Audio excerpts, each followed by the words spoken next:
ہمیشہ یہ کہا کرتا ہوں کہ مخلوق کے اختیار میں نہیں ہے کہ وہ حقیقت سیدہ کو بیان کر کوئی انسان ہو، اولاد آدم ہو، بشر ہو، اور پھر وہ کہے کہ میں کما حقہ ہوں، حقیقت کیا فضیلت بھی بیان کر سکوں، تو ہمیں فضیلت کا ادراک بھی نہیں ہو سکتا، اس لیے کہ وہ خالق زہرا کہہ رہا ہے وَمَا أَدْرَاكَ مَا لَيْلَةُ الْقَدْرِ، تمہیں خبر ہی نہیں کہ زہرا کسے کہتے ہیں۔ تو جب وہ مالک زہرا کہہ رہا ہے کہ تمہیں ادراک ہی نہیں ہو سکتا کہ حقیقت سیدہ کیا ہے، فضیلت سیدہ کیا ہے، تو حقیقت اور فضیلت تو کوسوں دور ہے۔ ہم اپنے عرفان کا کشکول لے کے دہلیز سیدہ پہ خیرات کے طالب ہوتے ہیں، جو عرفان عطا ہو وہ مل کے ہم تبرک سمجھ کے بانٹ لیتے ہیں، کیونکہ شہزادی کی ذات گرامی وہ ذات ہے جس پہ گفتگو کرنے کے لیے لہجے کا توحید ہونا ضروری ہے۔ میں ابھی تک ان چہروں کی زیارت کر رہا ہوں جو شہزادی کا تذکرہ سننے کے لیے، اس بی بی پہ گفتگو کرنے کے لیے لہجہ توحید کا ہو، لفظ قرآن کے ہوں، سماعت رسول کی ہو، لفظ کوثر سے وضو کریں اور جبریل سے اذن مانگے تو پھر انہیں ادا کیا جائے جو فضیلت سیدہ پہ بیان ہو سکے۔ یہ شہزادی وہ ہے جو رشتوں کے اعتبار سے معتبر نہیں ہوئی۔ مل کے بابا سے بلند صلوات پڑھیے گا،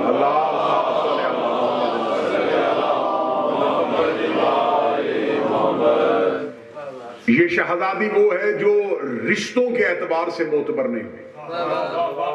یقیناً اس بی بی کے پاس دنیا داری کے رشتوں کے اعتبار سے تعارف کروانے کے لیے کمال کی نسبتیں،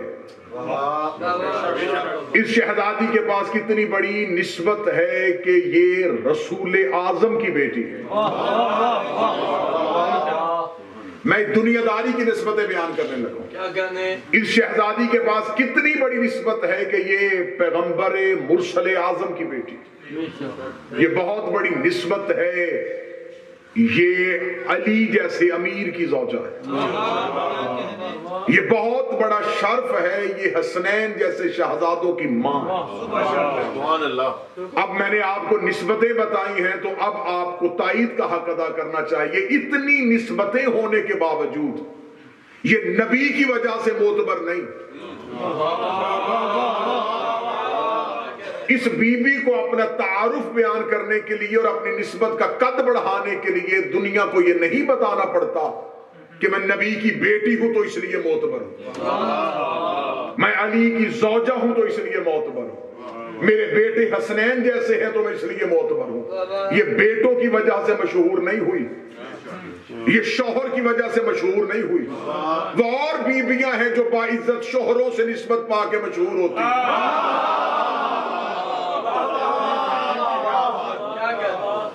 لیکن یہ بی بی شوہر کی وجہ سے مشہور نہیں ہے، یہ باپ کی وجہ سے مشہور نہیں ہے، یہ بیٹوں کی وجہ سے مشہور نہیں ہے۔ تائید کا حق ادا کیجئے گا، اگر میں لفظ ایسے بدلوں تو یقیناً یہی عقیدہ ہونا چاہیے، باپ مشہور ہے تو بیٹی کی وجہ سے،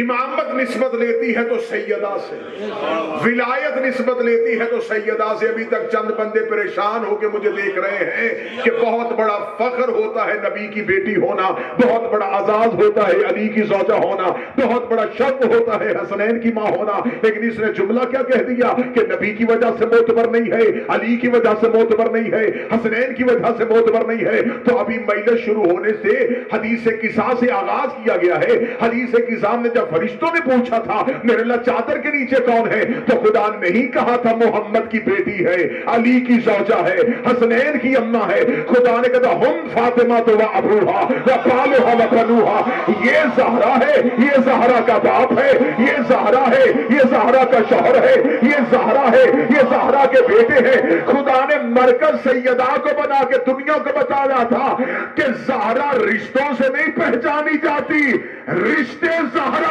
سے پہچان۔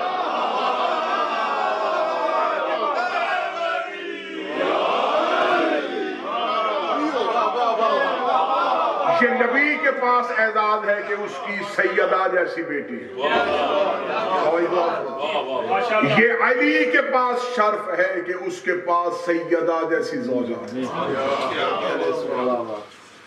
اب میں حدیث قدسی کی تلاوت کرنے لگا ہوں، معتبر ترین حدیث جسے شیعہ کتب میں نقل کیا گیا۔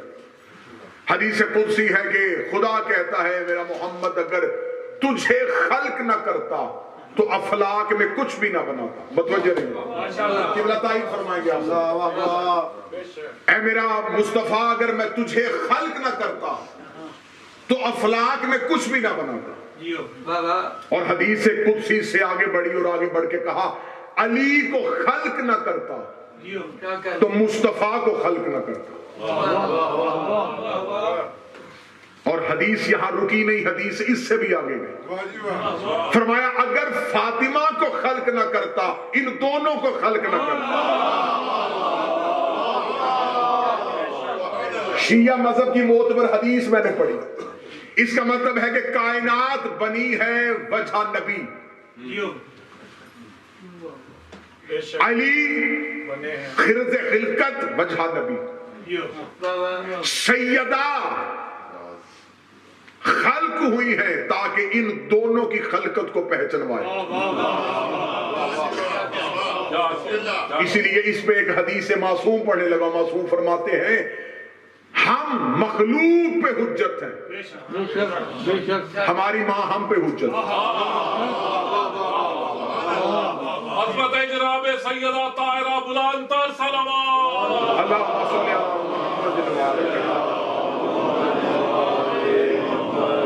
اللہم صلی علی ہم مخلوقات پہ حجت ہیں اور ہماری ماں ہم پہ حجت ہے۔ حجت کسے کہتے ہیں؟ دلیل کو۔ دلیل ہوتی ہے ہمیشہ دعوے کی۔ یہ حجت کس کی تھی؟ خدا کی۔ آل محمد کون ہے؟ حجت خدا۔ حجت کہتے ہیں دلیل کو، حجت خدا خدا کی دلیلیں، یعنی کہ خدا دعویٰ ہے، یہ دلیل ہے۔ ہر نبی نے آ کے دنیا کو بتایا کہ اللہ ہے، لیکن دلیل معجزوں سے دی۔ حضرت آدم نے کہا اللہ ہے، دنیا نے کہا دلیل، فرمایا یہ دیکھو یہ زمین کا بچھنا، یہ آسمان کا قائم ہونا دلیل ہے کہ اللہ ہے۔ جناب نوح دنیا میں آئے، کہا اللہ ہے، لوگوں نے کہا دلیل، فرمایا طوفان آئے گا اور کشتی والے بچیں گے، یہ دلیل ہے کہ بھیجنے والا بھی اللہ، بچانے والا بھی اللہ۔ ابراہیم نے کہا اللہ ہے، لوگوں نے کہا دلیل، فرمایا نار نمرود کا گلزار ہوا۔ جناب اسماعیل آئے، اللہ ہے، دلیل، فرمایا چھری کے نیچے سے بچ کے نکلنا۔ موسیٰ آئے، اللہ ہے، دلیل، فرمایا کوہ طور پہ گفتگو کرنا۔ یعقوب آئے، اللہ ہے، کہا دلیل، فرمایا یوسف جیسے بیٹے کا حسن دنیا کو دکھانا۔ عیسیٰ آئے، اللہ ہے، لوگوں نے کہا دلیل، فرمایا سولی پہ بچ جانا۔ ہر نبی معجزوں سے اللہ منواتا رہا۔ اب سر اٹھانا جو علی کا نوکر بیٹھا، کوفے کے منبر پہ بیٹھا تھا میرا شہنشاہ علی، علی نے فرمایا اللہ ہے، ایک بندے نے پیچھے اٹھ کر دلیل، فرمایا ہم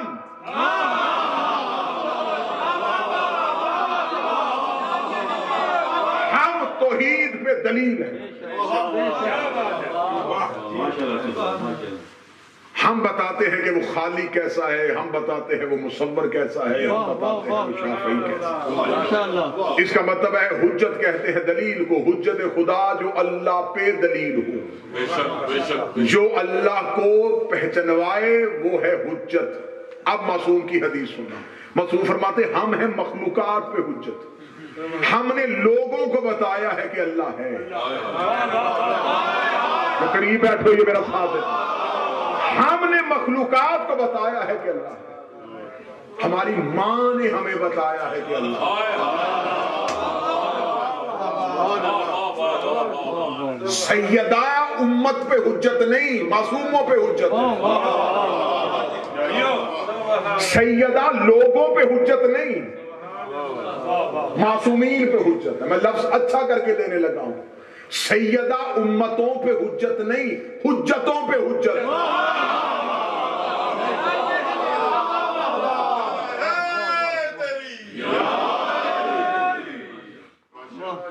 اب وہ خدا جو کہہ رہا ہے کہ میں کائنات میں کچھ بھی نہ بناتا اگر میرا نبی نہ ہوتا،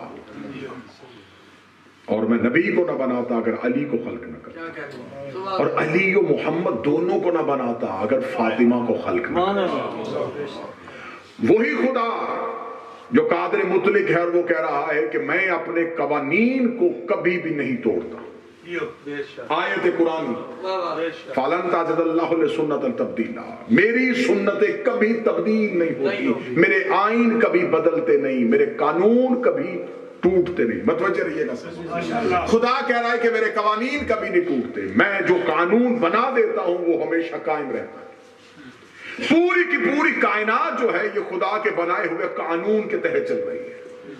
ہواؤں کا ترنم کے ساتھ چلنا، موجوں کا ایک ہی سمت میں بہنا، دریا کی روانی، سمندر کی طغیانی، بادل کا شور، ہوا کا زور، کلیوں کے چٹک، پھولوں کی مہک، ان تمام کائنات کے امور اس بات پہ گواہ ہیں کہ کوئی نہ کوئی انہیں اپنے قانون کے تحت چلا رہا ہے۔ خدا کہہ رہا کوئی چیز میری زنجیر قانون سے باہر ہے۔ وہ خدا خالق قانون ہے، وہ کہتا ہے کہ میں قانون بناتا ہوں، ہر چیز اس قانون کے تحت حرکت کرتی ہے۔ جب اس نے ہر چیز کا قانون بنایا، یقیناً اس نے ظالم کے لیے بھی کوئی قانون بنایا۔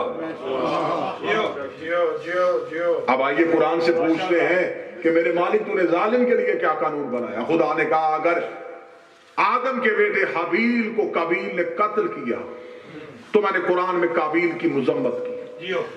اگر میں قابیل کو معاف کر دیتا تو قانون بن جاتا کہ ظالم کو معاف کرنا اللہ کا قانون ہے۔ میں نے لعنت بھیج کے بتا دیا کہ ظالم پہ لعنت کرنا اللہ کا قانون ہے۔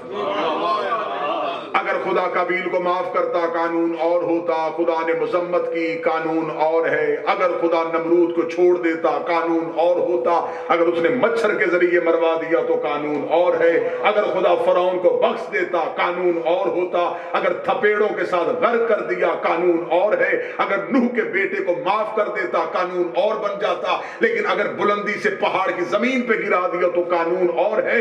تو جو خدا آدم سے لے کے عیسیٰ تک کے ظالموں کو اپنے قانون کے تحت معاف نہیں کرتا تو پھر کس قانون کی کتاب میں لکھا ہے کہ ہر قانون میں یہ ہو کہ ظالم پہ لعنت ہوتی ہے اور سیدہ کے قاتل کو معاف کر دیا جائے؟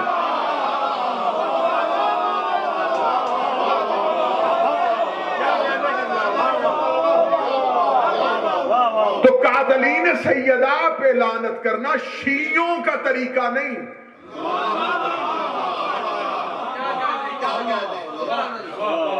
گفتگو حق سیدہ کی جانب جائے گی اگر آپ کی توجہات مکمل مبذول ہیں۔ سیدہ کے دشمن پہ لعنت کرنا قانون قدرت ہے، اور کوئی چیز بھی قانون قدرت سے باہر نہیں جا سکتی۔ صاحب ایسا نہیں کرنا چاہیے، اس سے کچھ لوگوں کی دل آزاری ہوتی ہے، تو پھر پوری دنیا میں مسلمانوں کو اذان بند کرنی چاہیے، ہندوؤں کی دل آزاری ہوتی ہے۔ جیسے لا الہ الا اللہ کہنے سے ہندو کی دل آزاری ہوتی ہے، محمد رسول اللہ کہنے سے عیسائی کی دل آزاری ہوتی ہے، علی ولی اللہ پڑھنے سے منافق کی دل آزاری ہوتی ہے۔ ایسے بطول کے دشمن پہ لعنت کرنے سے غاصبین زہرا کی دل آزاری ہوتی ہے۔ تو ہم نے یہ نہیں دیکھنا کہ دل آزاری کس کی، ہم نے دیکھنا ہے کہ قانون قدرت کیا ہے۔ خدا کہتا ہے کہ میرے قوانین کبھی نہیں ٹوٹتے، میرے آئین کبھی نہیں بدلتے، میری سنتیں کبھی تبدیل نہیں ہوتی۔ میں نے خدا کہتا میں نے آدم کی شکل میں قانون بھیجا، جس نے توڑنے کی کوشش کی میں نے اسے توڑا، آئین نہیں توڑا۔ میں نے موسیٰ کی شکل میں آئین بھیجا، جس نے بدلنے کی کوشش کی میں نے اسے بدلا، آئین نہیں بدلا۔ میرے مالک تیرے قوانین کیا ہیں؟ فرمایا کائنات کی ہر چیز جو حرکت کر رہی ہے وہ قوانین قدرت کے تحت کر رہی ہے۔ میرے مالک تیری مخلوقات کیا ہے؟ تو 4 طرح کی مخلوقات ہیں۔ متوجہ ہے بات کی؟ جمادات، نباتات، حیوانات اور اشرف المخلوقات، یہ ہے پروردگار کی مخلوق۔ خدا نے جمادات کو جب پیدا کیا، یہ جمادات کیا ہیں؟ یہ پہاڑ۔ جب جمادات کو خلق کیا تو معصوم فرماتے ہیں کہ جمادات میں غرور پیدا ہوا،